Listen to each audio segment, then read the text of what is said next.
go'aanka gaarista dalka waxaa horta go'aan gaari kara haddii dhalinyarada qaybta ay saxda u leeyihiin laga siiyo laakiin nasiib darro ma aysan dhicin go'aanka dalka waxaa sameeyo dadka da'da dhalinyarada ka baxay inta badan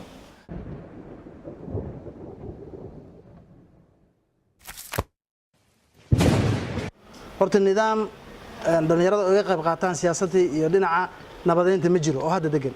laakiin waan u ololeynaynaa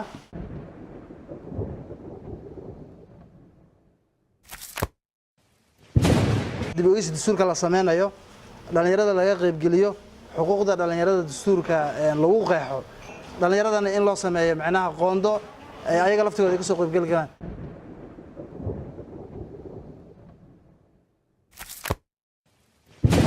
caqabadaha dhalinyarta haysata ayaa waxa ka mid ah inta badan xilalka noocaas oo kale ay u hamin laayihiin fursadaha shaqo oo yar marka taas waxay dilaysaa hamigii dhalinyarada ay ku tartami lahaayeen fursadaha waaweyn siyaasadda Soomaaliya maanta ninka soo galay lacag buu ku galaya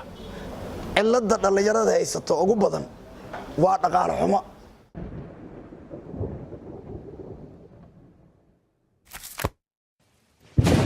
fikrada kaliya loo gudbi kara caqabadaha waa fikir dhalinyaro oo saliim ah weey wajiga ugu horeeya waa in horta dhalinyarta ay hadlaan waa ayaga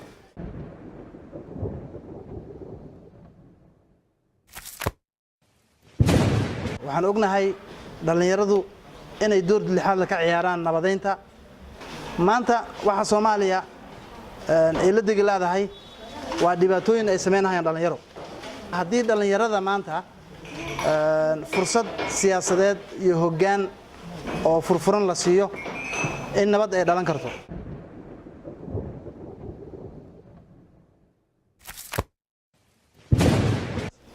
in dhalinyarta ay soo jeediyaan talooyin ah in kuraas qaas ah loo cayimo dhalinyarta